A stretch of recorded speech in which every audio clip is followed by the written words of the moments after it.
listening to Podium Podcast with Simon Hartley and Tom May. This is the show that invites the world's top athletes to discuss life in and after professional sport. Podium Podcast is brought to you by True Potential Wealth Management. To find out more, visit domorewithyourmoney.co.uk. Simon, it's quite good you've got an England rugby shirt right behind you for today's Podium Podcast, because we have well, it's the wrong code, but it's the better code. I'll say that. I can say it on the safety of a phone line. But we have Mike Brown, 2 Premiership titles, more than 70 caps for England.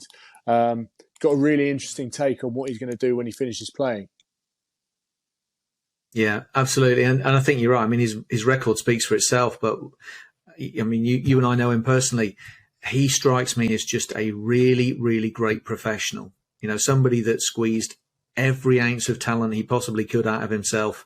A bit like you, honestly, not maybe the most naturally gifted, but somebody who's got the work ethic and the determination and the drive, and was really, really keen to see what he's learned through his career and how he applies it. I'm excited to see what he's got up his sleeve for the next few years too. I'm probably going to be equally successful in that career as he was in his rugby career. Let's find out. Mike Brown, how are you? How weird is that countdown, by the way? It's a bit sketchy, isn't it? I'm very good, thank you. I'm very good. What do we call you? Do we call you former rugby player or current rugby player, or where are you at right now? I prefer athlete. I like it. Former athlete, pro athlete. Let's just say athlete. I like it. And you're professional athlete. You're back down south, having spent some time up in the northeast with Newcastle. Are you enjoying being back home? Yes, it's nice to be back home. I think when you, as you can imagine, lose your purpose of being somewhere, then it becomes quite hard staying in that place. And we're from down here. We're, all our friends and family are here. That's myself and my wife. My family are in Salisbury, Stonehenge area, so that's only an hour and a bit away. My wife grew up in this area, so we have all our friends and family here. So it's just good to get back to that support network around you. And we're very lucky in the area that we live. Tom, you're not far away. We're lucky around here, aren't we? It's a lovely place to live. So it's great to be back. And I know you've had a lot going on. You're very focused on what you want to try and do post sport. Tell us a bit about that. Tell us how you came to sort of come about with the ideas that you have about where you want to go once you've finished being an athlete. It's probably only come the last couple of years. I wasn't that person who was lucky enough to kind of know through their whole playing career what they wanted to do and work towards that. And I'd always look at those people with a bit of jealousy, because I think I always maybe wanted something apart from rugby, but I could never work out what I wanted to do. I knew it was important to have that for after rugby as well. But I'm not someone that can just try a little bit of something, a little bit of this, a little bit of that. And I have to have something that I'm definitely going to work towards, fully focus on, and chuck myself fully into it, which I've kind of done with my rugby. But saying that, on the other side, I probably wouldn't have been as successful in my rugby career as I have been if I was thinking about doing something else and focusing on other things like academics and things like that. I think I got the best out of myself as an athlete by being so insured and focused. But then, so about a couple of years ago, that's when I started becoming more interested in this sporting director role. I kept seeing it coming up in conversations in football, and then at the similar sort of time, Quinn's put that model in place with Billy Millard, as he's called general manager, it's American term, basically off-field director of rugby at Quinn's. And the more I sort of researched it and looked into it, the more I felt it fit into my personality. And I love sport. I love elite sport. I love everything about it. And I know I want to stay in it. And that role just, I think, really fit with what I was interested in, what would fit with my personality and what I'd be good at. Because I've never been interested in the on-field coaching. That doesn't interest me. Yeah. But the strategic side, the environment, the culture, building that, putting the right people in heads of department and leadership roles, and managing up as well as down, and looking at the whole philosophy and the culture of a place, and building everything off the back of that. That's what interests me. So that's when the sporting director role became of real interest. And then off the back of that, I saw the masters, which I'm doing now. And then, it probably took a good 12 months to, just commit to that, because I never thought I'd go into anything again academic, because I hadn't done anything since sixth form. So that was 18. So that's a good, good stint with that. Yeah. But I just went for it, got on the course, and I'm so glad that I've done it. So I'm just over a year into that now. Simon, you've worked with a lot of athletes, Simon, and you've worked with athletes that would probably have a mindset like me, where I was worse if I didn't do something outside of sport. But then also you get the flip side, don't you, where they're a bit like Mike, and they're all in, and I 100% back Mike in what he says, in that he probably wouldn't have been who he would have been had he not done what he has done, if you see what I mean. Whereas if you take and maybe there's the same position, but probably slightly contrasting. Take Ben Foden and the way he was, and he was here, there, and everywhere. Probably polar opposite to Mike, but it sort of worked for him. Each individual has to be taken on their own, characteristics, right? Yeah, completely. And I think there are lots of people who do benefit from having what we've kind of described as the balance in their life, and having other things to focus on. But for some people, being really single-minded helps them get the best out of themselves. I do think that there's a real challenge that comes with that when you're transitioning, in that if when you are really single-minded on and chasing something, and that something finishes, it does create quite a big void. And actually, I was had a coffee with a footballer who's just going through the transitional process at the moment, and he was the same. He was really single-minded. He was always chasing that next goal, the next target. And so stepping out of football and pro football from his point of view created a huge void. And we've talked about the challenge of identity. Who am I? But also that, what's your purpose? Because you've always had it. It's been there. It's been in front of you. And all of a sudden, when it's not in front of you, I think it does create a massive challenge for people.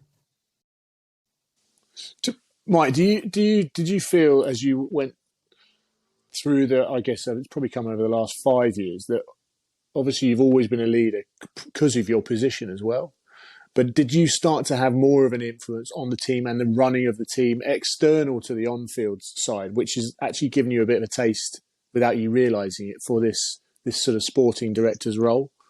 We hope you don't mind us interrupting this episode with a very brief shout out to our partners at the Podium podcast, True Potential Wealth Management.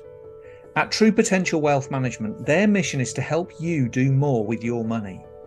Expert financial advice, innovative investments, and leading technology are all designed to put you in control and help you achieve your financial goals. To find out more about their specialist advice, investment opportunities, and pension services, visit domorewithyourmoney.co.uk. That's domorewithyourmoney.co.uk. With investing, your capital is at risk. True Potential Wealth Management LLP is authorised and regulated by the Financial Conduct Authority. Thanks for listening. Now, let's get you back to this week's show. Yeah, a little bit. Like, I think early on in my career, with my personality that I am, I found it hard to see myself or be a leader.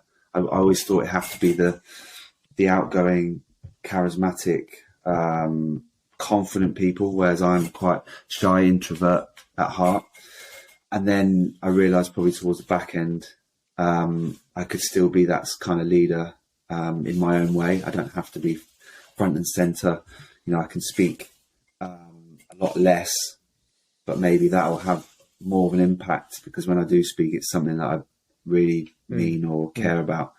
And I think as well, a good learning situation for me was probably my last season at Quins, when we went through that bad patch up until halfway through the season. Then Paul Gustard moved on, and then we were in a position where we didn't have a head coach, so the players kind of took it upon themselves through frustration and anger of the position we were in, and just sick of being in that position that we had been the last few years, and the way we'd been asked to play, and losing our identity a bit, which we'd all grown up doing, or come into Quins thinking we were going to be, because that's what everyone knows Quins as being. So we kind of just took it on ourselves as players, and we called it Spine Group at Quins. It's basically the spine of the team. We had that group already set up as to make leadership decisions and have leadership meetings and stuff. We'd already had that group set up, so we basically took it on ourselves to start making decisions on how we were going to play on the field, what sessions we wanted on the field, what they were going to look like, how long they would be, to the drills that they used. If we didn't like drills, we'd send someone like Joe Marler in to tell them not to do that again, find a new one. Looking at game situations we may have not got right or did get right, we discussed that after games as a spine group. We'd look at our scheduling, the travel, all those sort of things. We kind of just took the reins basically and did it our way. Ultimately, we went on to win the Premiership, so we did something right. And I think that allowed us to take ownership and responsibility as a group, and then that kind of fed into the wider group, because they then started to feel that they could have a voice and an opinion on things, and then they start taking more ownership and responsibility, which creates a better environment and more enjoyable. You work hard, but you enjoy it, and you take ownership and responsibility of situations as well. And it ultimately worked for us. I do think that environment probably is too player-led though, and it should be more player-centred, with guidance and support around the players, but with leaders that will allow that and give the guidance and support. Because there was situations, especially when we were trying to solve issues that we'd come up against in previous games, where we could have done with a bit of guidance and support to come to an answer, because sometimes we were a bit stuck, because we're not always going to have those answers. So yeah, I think the longevity of that sort of culture and environment probably isn't there, but it was great learning and how much ownership and responsibility you can get from everyone around you when you allow people to have opinions, and that's seen as value and stuff like that. So no, it was good learning. Given what's really interesting. Go on, Simon. You're on a bit of a delay, mate. You need to get those sheep in your garden on the treadmill.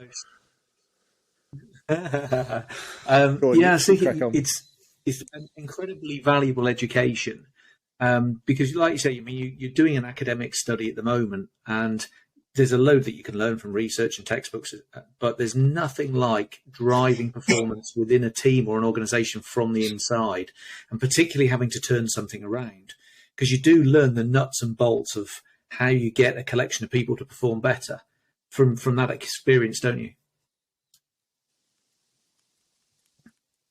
Yeah, definitely. I think just leaning on all the experiences I've been lucky enough to be part of through my 20-year career, I think will stand me in good stead for whatever role I'm lucky enough to get in the future.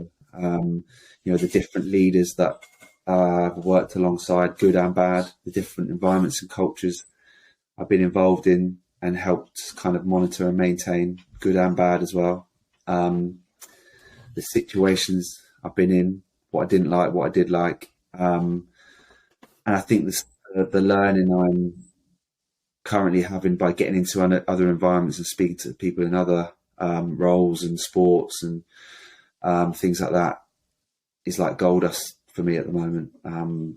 So I'm really learning a lot and learning a lot about treating people as people and not just athletes is a massive thing, which is probably big at the moment, but I really believe in. I think I've been in some environments where you're just treated as that athlete. It's too probably high performance. It's not a healthy environment. It's too, on the job feedback constantly, on to the next thing, thinking about performance, where sometimes you need to understand the person, understand, what they're going through individually or the group, and maybe not be in the grind so much as well.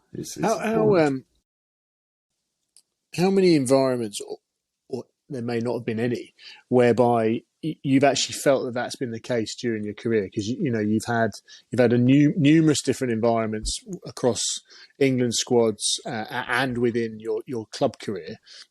Do you think there's any environments that were forward enough thinking whereby it was centered around the individual as a person rather than them as the next cab off the rank to play, like that person's injured, right, you're in. So it becomes a bit more of people are sort of regarded as meat, I would term it in some examples. But how many environments would you say where actually people have really cared about the individual?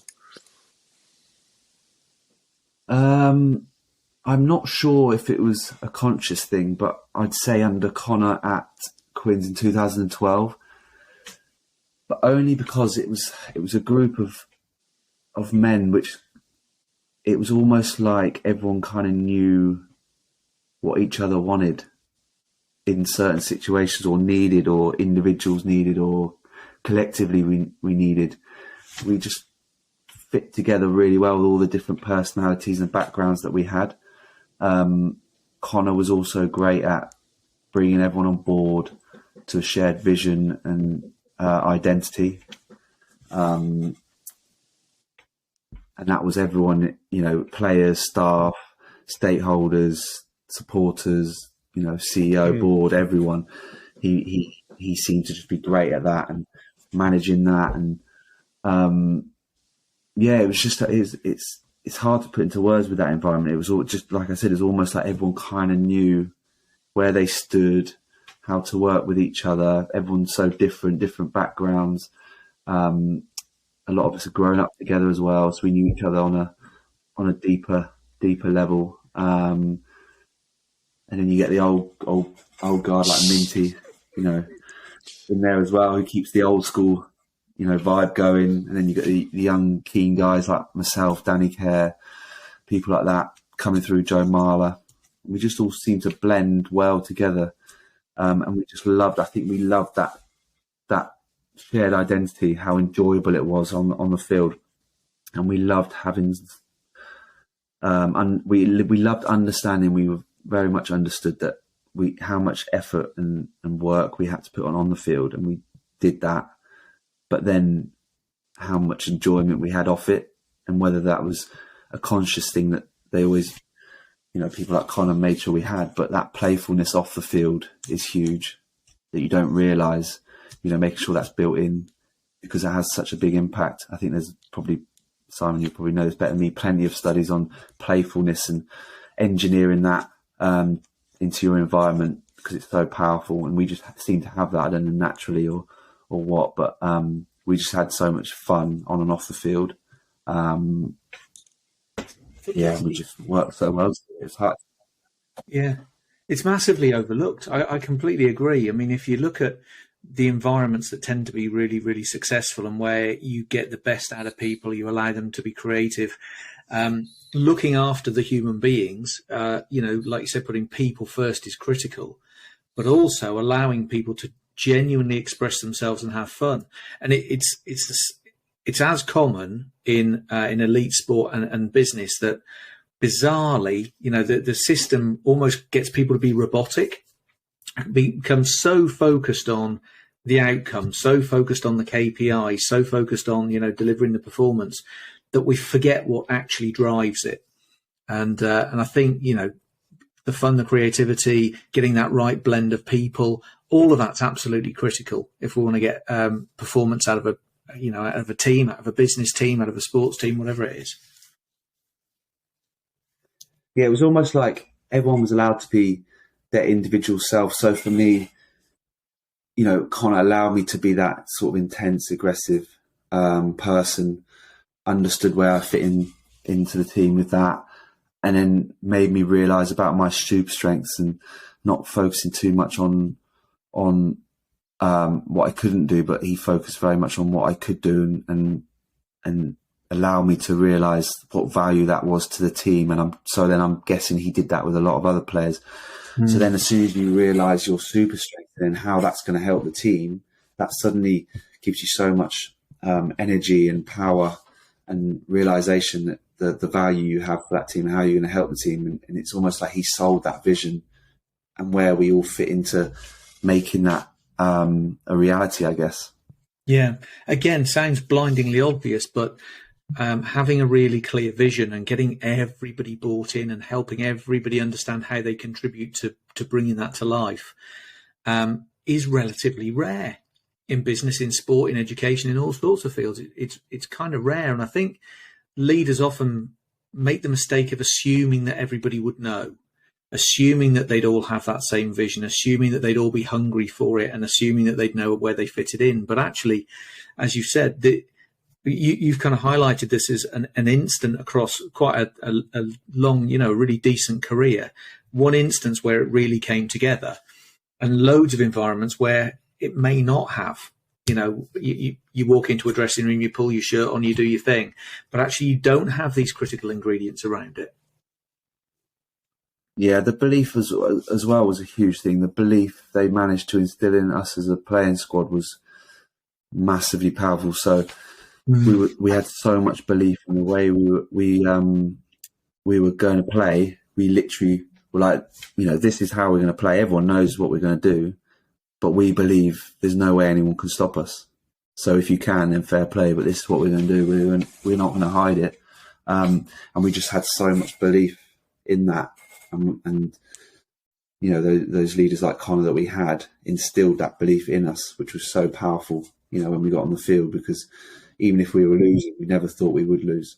We never went into any game worrying about anyone else. It was all about ourselves because we had so much belief in what we could do. And we had so much belief in everyone around you as well. You had the trust in them, the belief in them. You knew they had your back. Anything kicked off, you knew guys like Minty and Jordan Turner Hall and George Robson, people you've been around with in that environment a long time, had your back. You had trust that they would do their job every minute of that game through the hard times.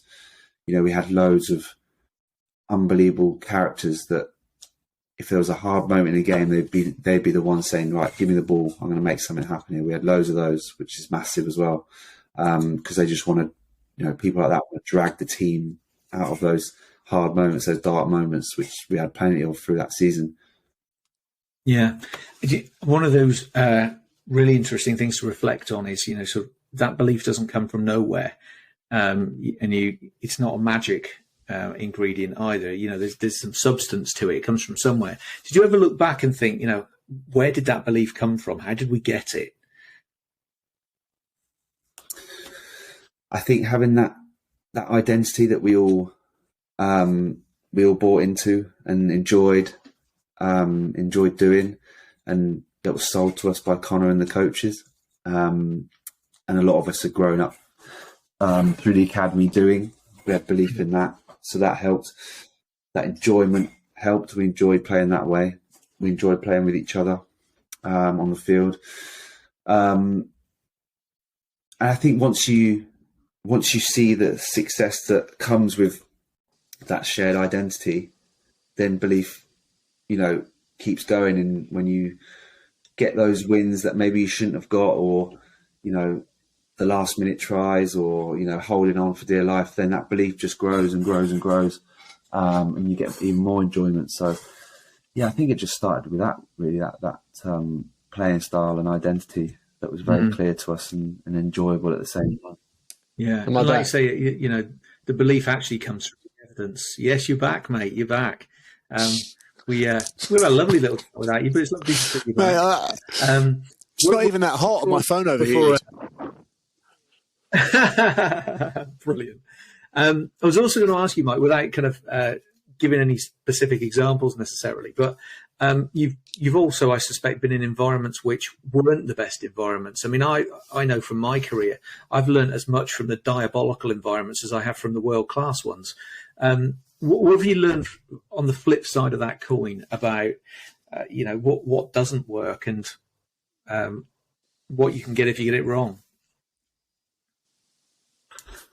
I think one thing I didn't mention about belief is it comes from the leaders as well. Like Connor, for example, if they show outwardly how much they believe they have in you as an individual and a group, then that feeds you as a person as well. And then you become so confident and have so much belief in yourself and the team that then is so powerful as well. So I think the ones I didn't have enjoy as much. So maybe we'll take Newcastle, for example, because that was the most recent one.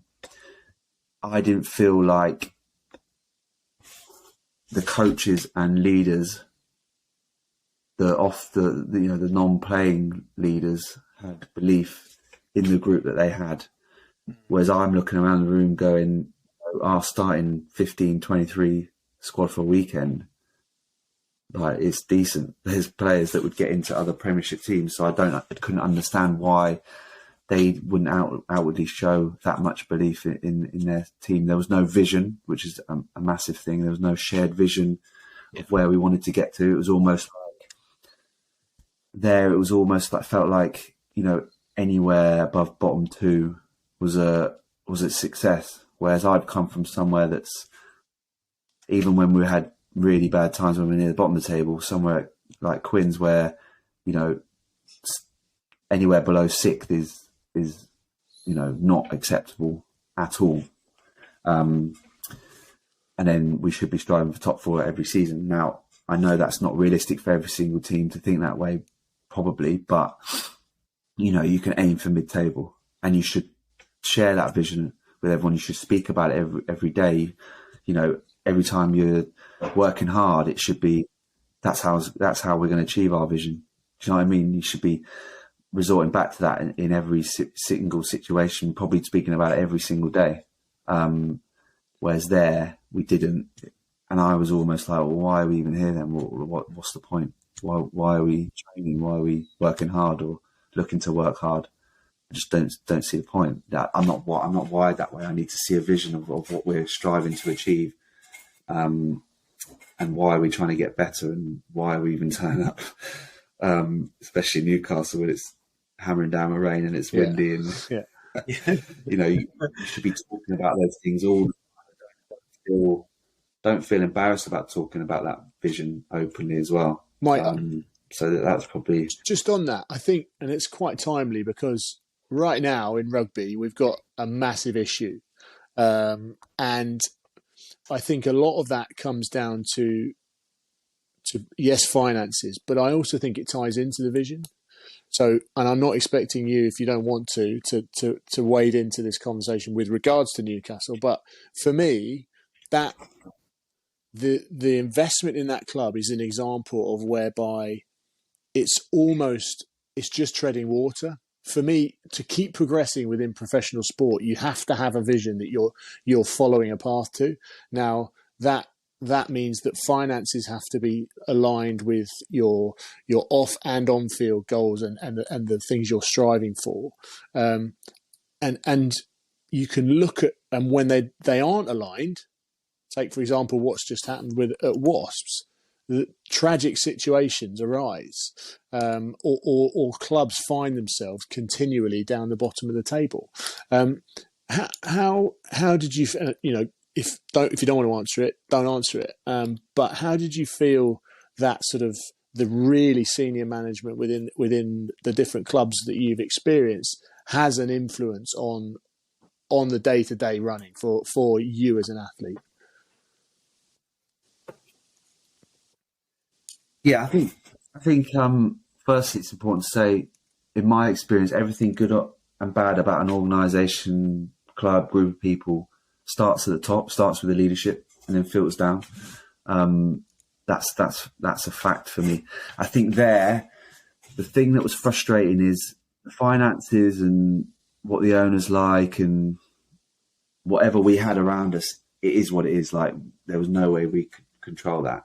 But the frustrating thing for me is, and it was there, is why are we not getting the things that don't cost any money spot on? So there's things like having a vision, you know, the intensity of training, the way we're coached, the way we're spoken to as people, the communication, you know, the standard of the gym sessions, or I don't know, the standard of treatment we're getting, the things that don't cost money, having enjoyment, going and do things together as a group that doesn't cost a lot of money, or we could all chip in and have a social, things like that.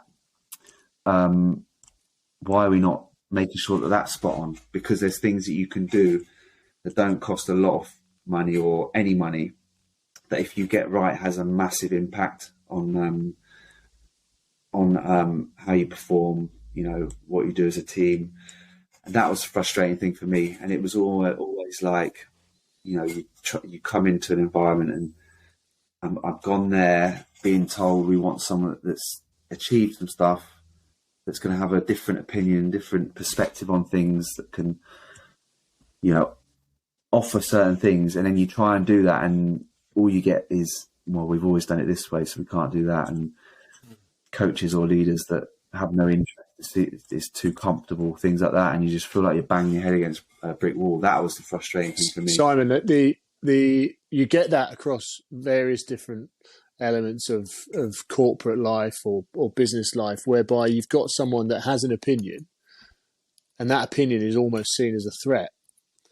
But opinions should be at least listened to, right?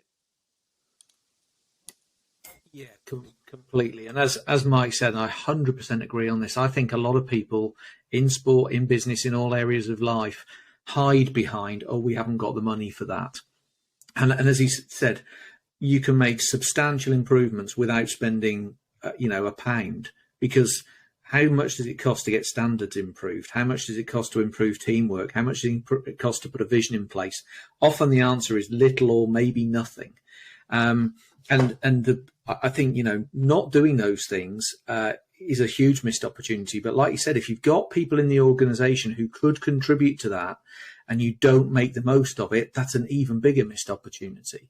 And I suspect you're right. One of the biggest reasons for it is that those who are kind of in positions of power, quote unquote, see it as a threat, because honestly, from their point of view, it just looks like a criticism. If you can see something that we're not already doing, then they take it as a criticism, because, why aren't you doing this stuff already, would be the inference with it. And that's why they kind of bat this stuff away and resist it. Oh, we can't do that because ... It's just excuses. But it stems from the fact that I suspect people already see their own failings. They already feel insecure about this. And therefore, if you look at why people don't embrace critical feedback, usually it's because they're not confident in themselves and they feel insecure. That's why it looks like a threat. Otherwise, they'd probably be pretty open and hungry for it, because it's another opportunity to get better. Let's get some external feedback in. That can help us grow. But you only tend to do that if you already feel pretty confident in yourself. Otherwise, it's a criticism. It's a threat to the ego, essentially. Looking at rugby in general, especially over here, I truly believe that if we had leaders that are the opposite of what you're saying, Simon, we wouldn't be in this situation we're in now. Like, that's the owners, that's PRL, that's RFU, all those people. If they weren't, carrying those egos and looked to be creative and innovative and grow the game and sort the league out, we wouldn't be in this mess. How is it taking so long to talk about structural change? Why is it taking so long to talk about auditing and financial regulations or governance change or all those things that they're talking about now? Why is it taking so long? Because you've got people on the board at PRL who are owners of the club, who are looking after themselves, leading with their ego, making decisions that are supposed to be for the good of the elite game in England that clearly aren't. I don't even know where the RFUs fit into this, but I don't think they're doing too much, from what I can see. And then look at the owners. I mean, you've got those Muppets at Worcester. I'm not really sure what words I can use. That's probably the nicest used on here. Yeah. You got whatever's happened at Wasps, and they're not the last two clubs. I don't think. I think there's going to be more. I hope there isn't. But from what I'm hearing, and we've been hearing this for years, way before COVID as well, there's other clubs. You know, we've got the London Irish owners saying they give it away for £1. I mean, that doesn't fill anyone with confidence, does it? Newcastle, from what I've experienced, isn't exactly run like a business. Yes, and like I said before, it all starts at the top. Would 100% believe in everything filters down. Would the situation that, if you had your time again, would the situation that you find, or we're all seeing now, change the way that you focused on your rugby? So if you were Mike Brown, aged 18 again, coming through the ranks, would you have spent more time looking outside of the game to protect yourself? No, because one, looking back, I wouldn't ever change anything anyway. But then goes back to what I said at the start, getting the best out of myself. That's the way I needed to be, in my opinion. I mean, it's hard to say because I'm only that way. I didn't try anyway, but that's the way I needed to be. As soon as I got that first contract when I was 17, it was like, right, I've been lucky enough to be given this opportunity, and probably shouldn't have this opportunity from the pathway that I had compared to others. So from now on, it's about this and taking this opportunity, and I'm going to make sure at the end of my career, I don't have any regrets. So that meant I need to be right, inshallah. And there were times when I went a bit off page and probably didn't progress as much as I wanted to, but then I went back to it and went even more focused and inshallah. And that's when I then got back into England and did what I did, and played 350 odd games for Quins. I wouldn't have done that if I was different. I don't think so. No. What I do think though is, I wish in certain occasions I was more outspoken and more confident in certain environments. And I think the environment didn't allow me to be, but also I let myself be dragged away by those environments. So I think probably the latter years of my England time, I probably withdrew myself too much, worrying about selection and things like that, and didn't know where I fit in, and spent a lot of time on my own in my room. Didn't feel like I could speak up in meetings, and that's as much my fault as the people around me. But I feel like I should have been a bit more myself, I think. And actually, I think there's two massive lessons in that. I mean, obviously for yourself, there's a huge lesson in knowing that sometimes it takes a lot of courage to speak up.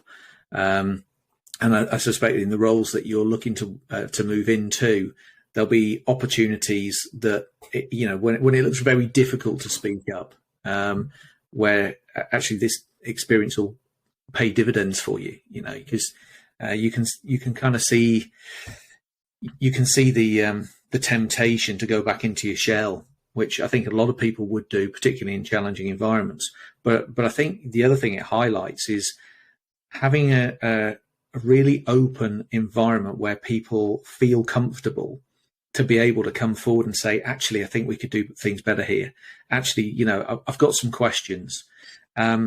Creating an environment like that is incredibly beneficial. I was chatting to a friend of mine who I think you've probably met, Jamie Jones Buchanan, who's at Leeds Rhinos, and reflecting on how they managed to go from winning the odd game in the first half of the season to basically being unbeaten in the second half of the season, barring a couple of games. What changed? And his first answer was, well, we just allowed the players to come and chat and talk and tell us what they thought. We just created an open environment where you weren't going to get, you weren't going to get dragged over the coals if you voiced your opinion, and where you were free to actually tell us what you think. That was the number one thing that came out of his mouth when I asked the question. Is that the one most recently where they got to the grand final? Yeah, and they were like second from bottom in the league about halfway through, and then they got to grand final. I went into that environment through Sean Long, he was at Quins as a coach and still a good friend now. I went in there when I was up at Newcastle very early on in their season, and I think they were second from bottom then. And I went in there and I was expecting a certain environment where, they're all quite quiet, no energy, a bit down on themselves. But I came away from there and I told Sean this, that wasn't an environment that was going to stay near the bottom of the table for long. And they just needed that one win to then everything to switch, that momentum to switch, and then they'll be flying. I'm not saying I'm, an expert, but that's what it felt like. I remember saying to him after, just before the grand final, I showed him the message. I was like, mate, I told you. Because you could just, the way they interacted with each other, the way the coaches interacted with the players, there was no them and us. There was good interaction between them all. There was a good intensity in the training that I saw. They felt confident. Yeah, they weren't happy with where they were, but they felt like there was belief there in each other. And, sometimes when you get into those environments, there's the staff over here and the players are over here, and you can kind of see they're not believing in the staff and not enjoying them, and staff are frustrated why aren't the players doing what we want to do, and you can sense the toxic environment. But that was like, you'd have thought they were, if you didn't know where they were in the league, you would have thought they were, near the top at that time, but they weren't. So it doesn't surprise me that that they went on to maybe not get to the grand final, but still be top end of the table, because that's the sort of environment. And it's amazing that you can feel that as a person from the outside coming in, when there is a good environment. Yeah. Whereas if I look at Newcastle, how quickly that felt toxic once the pressure came on, we started losing a few, and we were in a similar situation to what we're referring to with Leeds. How quickly that shifted. The pressure comes on and people resort back to typing where they lead and communicate and things like that. So it was interesting. Yeah, absolutely. I'm going to throw this over to Tom in a minute because he's got some quick fire questions to wrap us up with. But I mean, the insight I think that you've gained from being in all these different environments is going to stand you in really, really good stead to lead other organisations and help them become high performing. I don't think you can get any better insight from being on the inside and also seeing both the top end of performance, and the not so great stuff as well. That contrast, I think, is really powerful. Tom, nice to see you back. Have you got your quick fire questions to hand, my friend? Yeah, seriously overheating here. If you hadn't been a professional athlete, Mike, what would you have been? And is there another vocation that took your interest?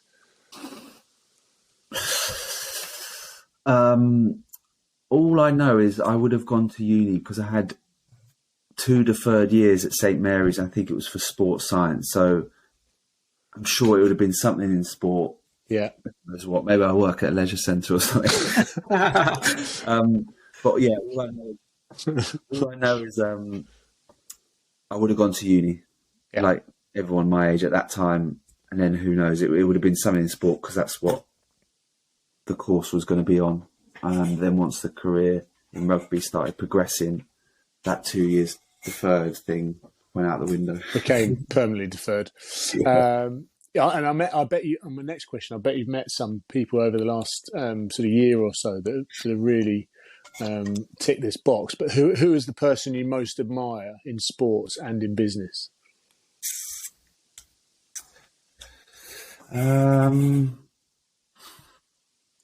In sport, do you know what? It's anyone that shows resilience to bounce back. It's anyone that shows longevity and consistency in their career. So like everyone, like Tom Brady, the Michael Jordans, the Kobe Bryants, those people that show real grit, determination, resilience, and longevity. is what inspires me, and I enjoy seeing and things like that. So it's probably similar to most people, but yeah, that longevity thing and staying at the top for long periods of time, I think is the most impressive thing, especially now in the world of highlights and highlight reels and posting little clips on Instagram, and Could be an absolute world beater. Yeah, exactly. GPS, oh yeah, I hit the speed or whatever, but actually, what was your output in the game? You dropped 2 balls, but you ran quickly to that drop ball. Well done. Not bitter at all about GPS.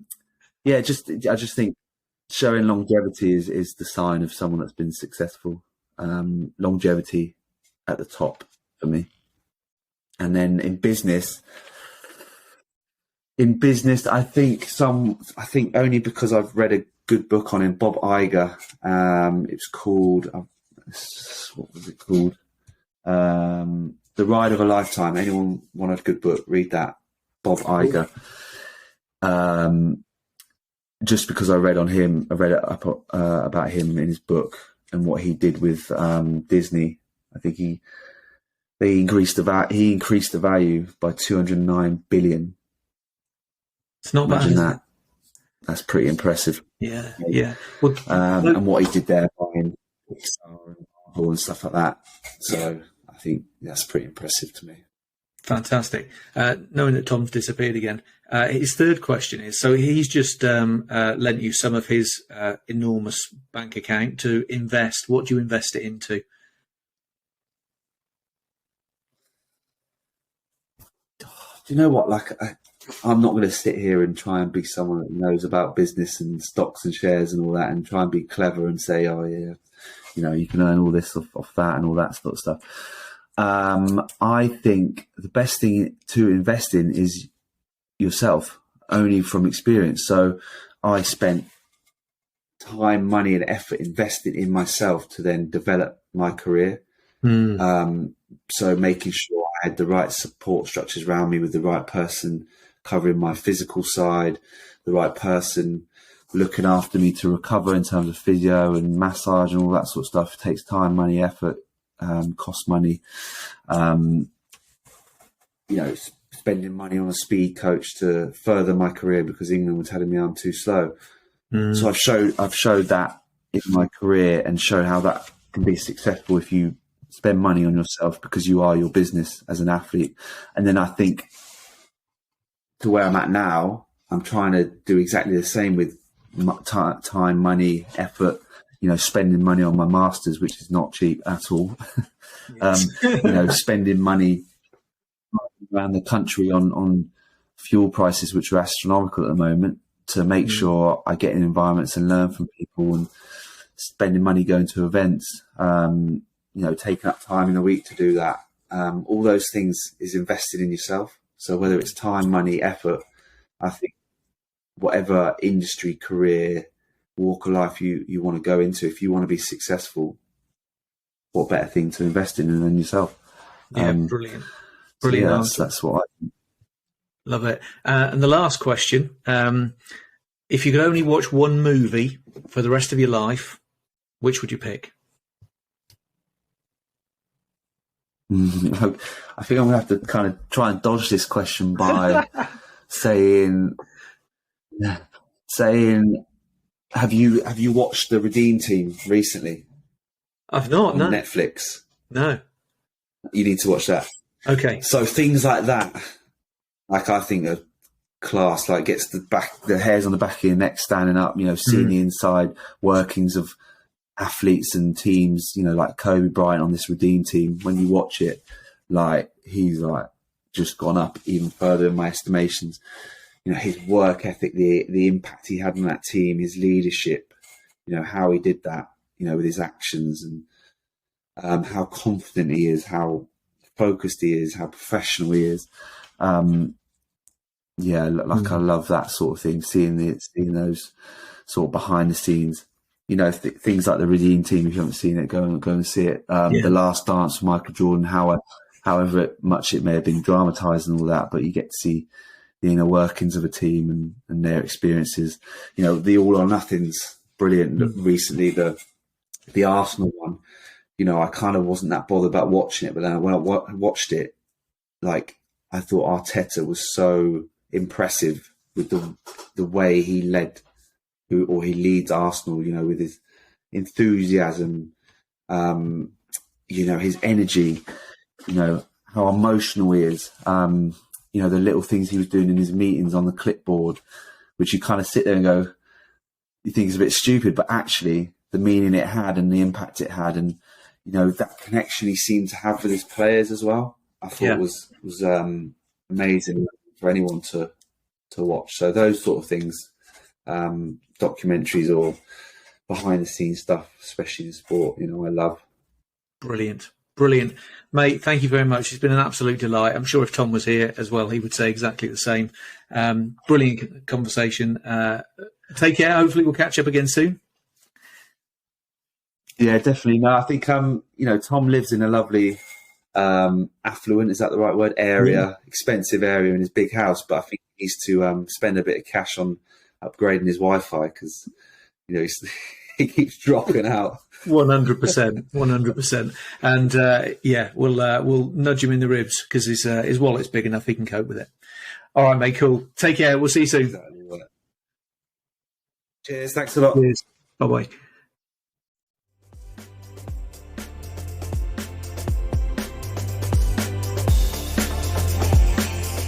You're listening to Podium Podcast with Simon Hartley and Tom May. This is the show that invites the world's top athletes to discuss life in and after professional sport. Podium Podcast is brought to you by True Potential Wealth Management. To find out more, visit domorewithyourmoney.co.uk.